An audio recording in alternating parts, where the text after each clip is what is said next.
السلام علیکم ورحمۃ اللہ وبرکاتہ۔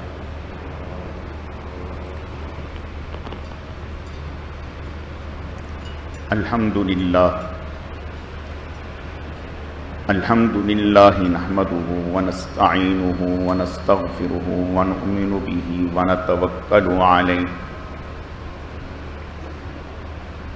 ونعوذ باللہ من شرور انفسنا ومن سیئات اعمالنا من يهده الله فلا مضل له ومن يضلله فلا هادي له ونشهد أن لا إله إلا الله وحده لا شريك له ولا نظير له ولا مثل له ولا مثال له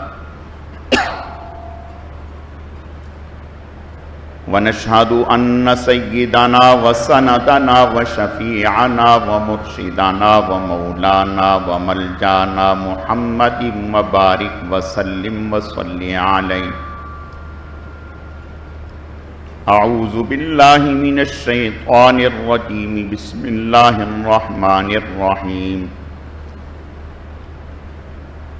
والذين هم على صلواتهم يحافظون أولئك هم الوارثون الذين يرثون الفردوس هم فيها خالدون وقال الله تبارك وتعالى في مقام آخر رجال لا تلهيهم تجارة ولا بيع عن ذكر الله وإقام الصلاة وإيتاء الزكاة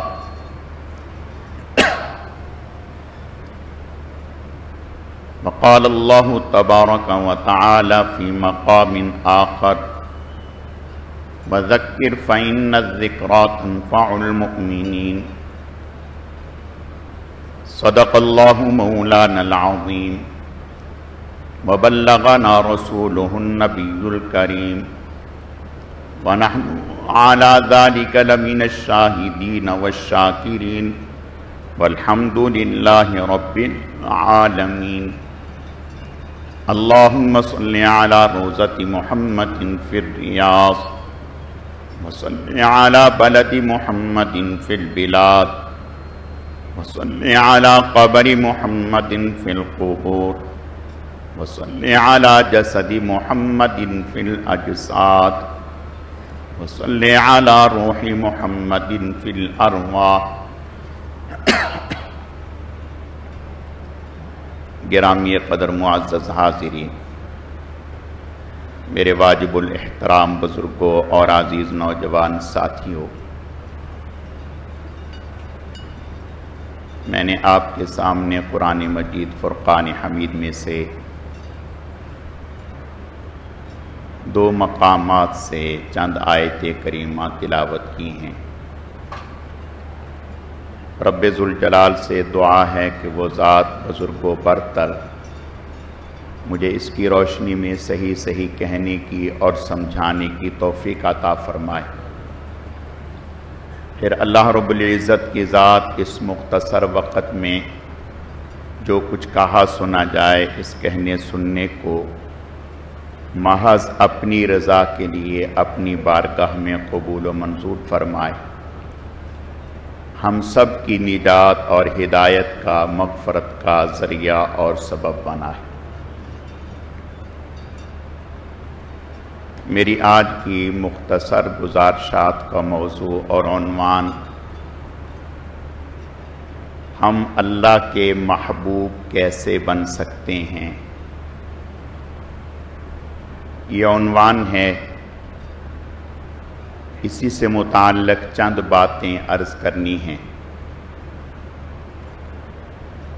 اللہ رب العزت صحیح صحیح کہنے کی، سمجھانے کی، سمجھنے کی، عمل کرنے کی توفیق عطا فرمائے۔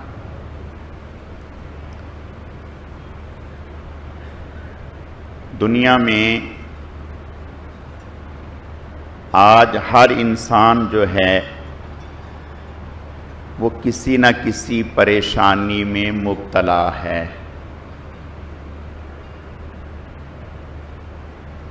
یا تو اولاد کی پریشانی ہے، یا اپنی کسی کاروباری اعتبار سے پریشانی ہے، یا کسی اور مصیبت میں مبتلا ہے۔ ہر انسان، مرد ہو یا عورت، پریشانیوں میں گھرا ہوا ہے اور پوری کوشش میں لگا ہوا ہے کہ میں ان پریشانیوں سے نکل جاؤں۔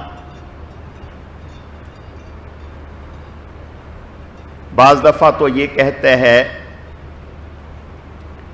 کہ میں جس چیز کو ہاتھ ڈالوں وہی مٹی ہو جاتا ہے، میرے بنتے کام بگڑ جاتے ہیں۔ یہ ہر انسان اس کا رونا رو رہا ہے۔ اور پھر وظائف بھی پوچھتے ہیں کہ بھی کوئی ایسا وظیفہ بتائیں ہم اس پریشانی سے نکل جائیں، کوئی ایسا عمل بتلائیں کہ ہم اس پریشانی سے نکل جائیں۔ وظائف بتلاتے ہیں، کہتے ہیں کہ ہم وظائف بھی کر رہے ہیں پھر بھی نہیں نکل رہے۔ ایسا کیوں ہے؟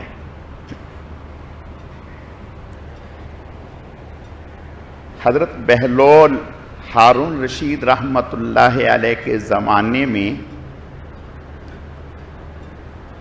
انہیں بہلول دانا کہتے تھے، مجذوب صفت کے انسان تھے، باتیں ان کی بڑی گہری ہوتی تھی، حکمت پر مبنی ہوتی، بہت ساری باتیں ان کی مشہور ہیں۔ ایک دفعہ قبرستان میں بیٹھے ہوئے تھے تو کسی نے انہیں دیکھا تو دیکھ کر کے پوچھا کہ بہلول کیا کر رہے ہو یہاں کیا کر رہے ہو؟ کہا کہ میں صلح کرا رہا ہوں۔ کہا کس کی صلح کرا رہے ہیں قبرستان میں بیٹھ کر؟ قبرستان میں بیٹھ کر بھلا آپ کس کی صلح کرا رہے ہیں؟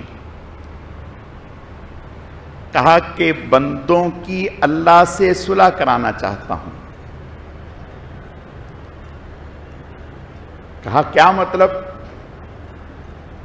کہا مطلب یہ ہے کہ جب یہ دنیا کی زندگی میں تھے اس وقت اللہ مانتے تھے، یہ نہیں مانتے تھے۔ جو یہ کہتے تھے اللہ اس کو ماننے کے لیے تیار تھے، لیکن یہ ماننے کے لیے تیار نہیں تھے۔ آج یہ قبروں میں پہنچ گئے، آج یہ ماننے کے لیے تیار ہیں، یہ مان رہے ہیں، اللہ ماننے کے لیے تیار نہیں۔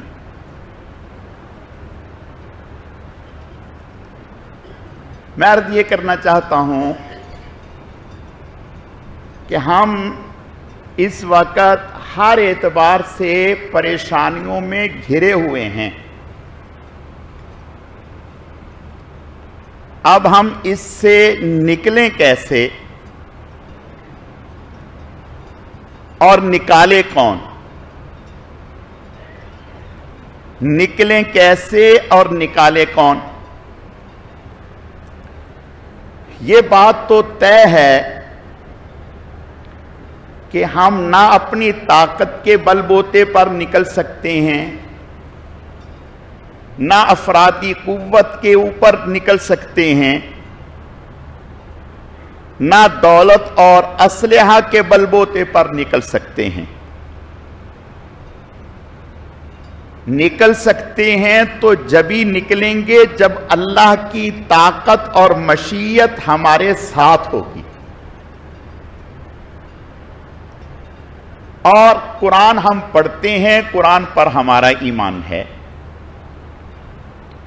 20واں پارہ سورہ قصص پڑھیں، اللہ قرآن میں فرماتے ہیں ان فرعون علا فی الارض وجعل اہلہا شیعا یستضعف طائفۃ منہم یذبح ابناءہم ویستحیی نساءہم انہ کان من المفسدین، کہ فرعون نے زمین پر قوت طاقت حاصل کر لی تھی، اس قوت اور طاقت کے بلبوتے پر وہ ایک طبقے کے اوپر ظلم و ستم ڈھا رہا تھا، اور ایسا ظلم و ستم کہ ان کے لڑکوں کو قتل کرتا تھا اور لڑکیوں کو زندہ رکھتا تھا اور زمین میں فساد برپا کرتا تھا۔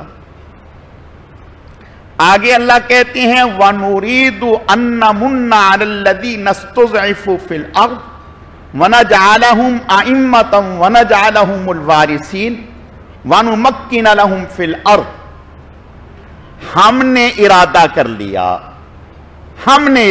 لیا أَن نَّمُنَّ عَلَى الَّذِينَ اسْتُضْعِفُوا فِي الْأَرْضِ، کہ ہم احسان کریں ان لوگوں پر جنہیں زمین میں کمزور بنا رکھا ہے۔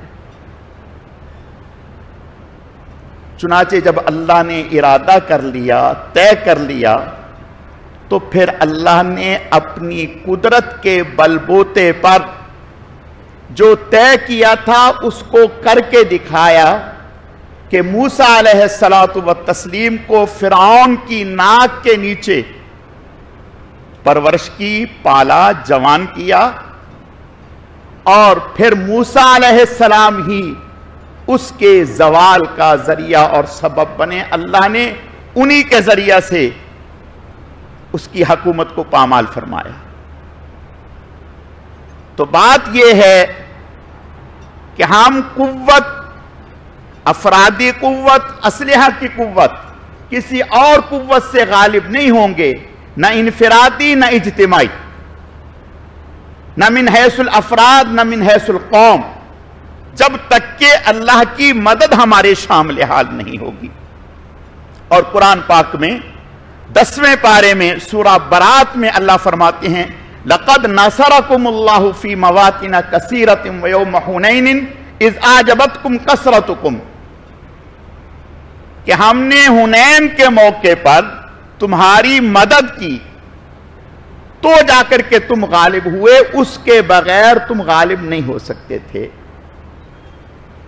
تو پتہ چلا کہ ہم فرد کی حیثیت سے، افراد کی حیثیت سے یا قوم کی حیثیت سے کامیابی جبھی حاصل کر سکتے ہیں جب اللہ ہمارے ساتھ ہوں گے۔ اب اللہ کیسے ساتھ ہوں گے؟ اللہ پاک نے ہمارے ذمے کچھ احکام لگائے ہیں، ان احکام میں سے پہلا حکم اور بڑا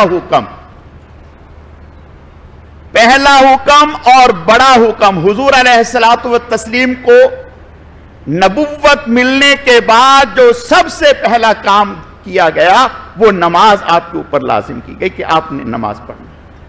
جبرائیل علیہ السلام نے غار حرا میں ہی حضور علیہ السلام کے ساتھ امامت فرمائی اور نماز پڑھائی آپ کو۔ نماز ہے۔ اب نماز میں ایک نماز تو 4 نمازیں ایسی ہیں، 4 نمازیں جس میں ہم سب موجود ہوتے ہیں۔ ہماری عورتیں بھی گھروں میں اہتمام کرتی ہیں۔ 5ویں نماز فجر کی نماز ایسی ہے جس میں بہت کم لوگ ہوتے ہیں۔ ہم میں سے ہر ایک واقف ہے ہمارے گھر میں فجر میں کتنے لوگ اٹھے ہوئے ہوتے ہیں۔ پھر یاد رکھیں ایک گناہ ہے جو کبھی ہو گیا، اور توبہ کر لی، اور ایک گناہ ہے کہ جس کو مستقل عادت بنا لی، کیے جا رہے ہیں کیے جا رہے ہیں کیے جا رہے ہیں اور گناہ ہی نہیں سمجھ رہے۔ تو فجر کی نماز کتنی اہمیت کی حامل ہے، اور اس میں ہماری مسجدیں خالی ہوتی ہیں، ہماری مسجدیں ویران ہوتی ہیں۔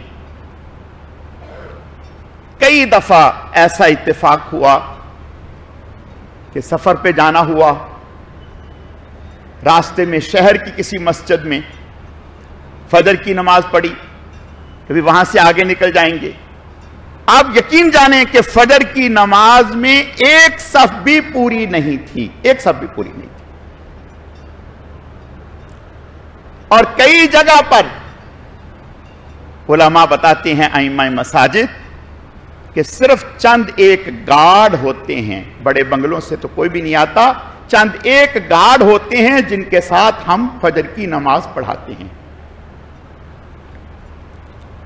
اللہ کے نبی کا ارشاد ہے، ان اللہ لا ينظر الى صورکم واموالکم ولکن ينظر الى قلوبکم واعمالکم۔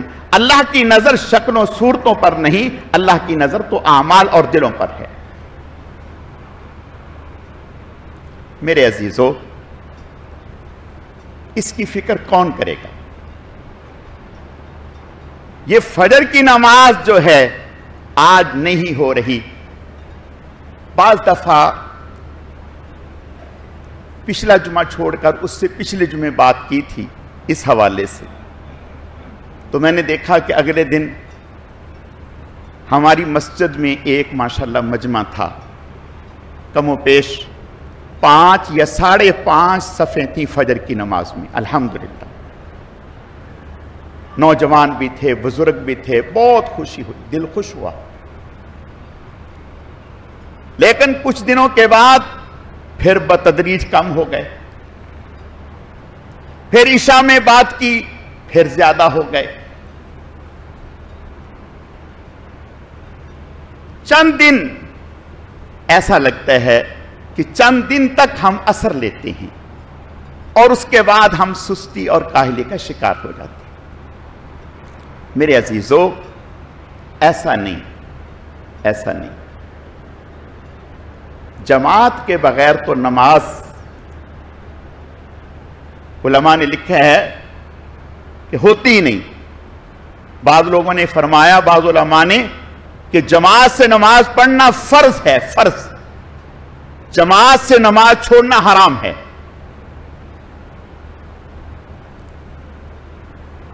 تابعی ہیں محمد ابن سماع، 40 سال میں ایک مرتبہ جماعت سے نماز رہ گئی۔ 40 سال میں ایک مرتبہ جماعت سے نماز رہ گئی، اور وہ بھی والدہ کا انتقال ہو گیا۔ تجہیز و تکفین میں ایسے مشغول ہوئے کہ جماعت نکل گئی، قضا نہیں ہوئی، جماعت نکل گئی۔ اب بہت پریشان کہ بھئی 40 سال میں میری یہ پہلی نماز ہے جو جماعت سے رہ گئی، تکبیر اولیٰ سے رہ گئی، جماعت نہیں مل سکی، کیا کروں؟ اس نماز کو 27 مرتبہ اس نماز کو پڑھا، اس نیت سے کہ جماعت کا نماز 27 گنا ہے، 27 مرتبہ پڑھا۔ اب دل میں کچھ اطمینان سا ہوا کہ میں نے 27 مرتبہ نماز پڑھ لی۔ رات کو خواب میں کہا گیا، محمد 27 مرتبہ تو پڑھ لی، وہ سمیع اللہ لمن حمیدہ ربنا لک الحمد کہاں سے لاؤ گے؟ جو مقتدی امام کے پیچھے کہتا ہے اور فرشتے بھی کہتے ہیں، جس کا فرشتوں کے ساتھ موافقت ہو جاتی ہے، اللہ اس کی زندگی کے پہلے تمام گناہ معاف فرما دیتے ہیں۔ اور وہ آمین جو امام کے بعد